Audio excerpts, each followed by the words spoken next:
લઈશું.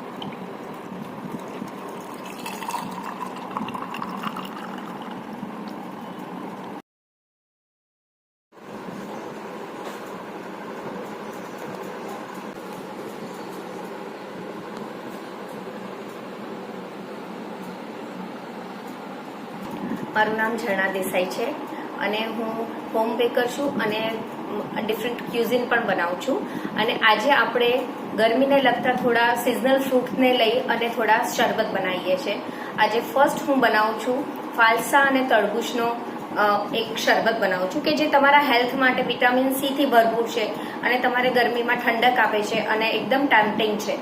તો નાવ આપણે સ્ટાર્ટ કરીએ છીએ ફાલસાનું શરબત બનાવવાનું.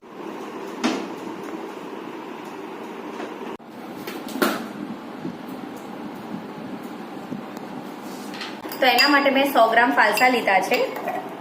એને આપણે એક મિક્સર જારમાં એડ કરી દઈશું. પછી એની સાથે આપણે લઈશું તરબૂચ છે, તો તરબૂચને બી મિક્સી જારમાં આપણે એડ કરી દઈશું.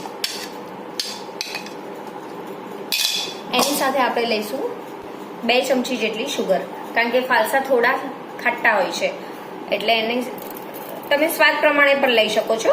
2 ચમચી જેટલા શુગર લઈએ અને 1/4 ચમચી જેટલું સંચળ પાવડર. આની જગ્યાએ તમે ચાટ મસાલો પણ લઈ શકો છો, કંઈ પણ લઈ શકો છો. નાવ હવે આપણે આને ચર્ન કરી લઈશું.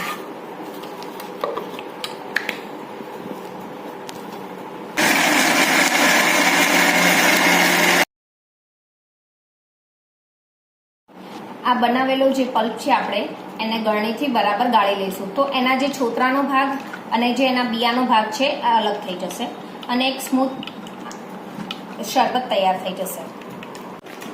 હવે આમાં 5 થી 6 ફ્રૂટ્સ નાખીશું. એકદમ ચેડ આપણે સર્વ કરવાનું છે.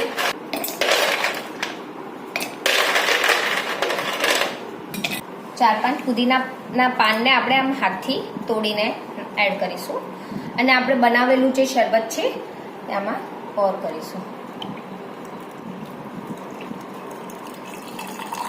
સાથે આપણે વોટરમેલનનું ગાર્નિશિંગ કરીશું. હવે આપણું આ ફાલસા અને ફ્રેશ વોટરમેલનનું જ્યુસ તૈયાર છે. આ ગરમીમાં તમને એકદમ ઠંડક આપે તેવું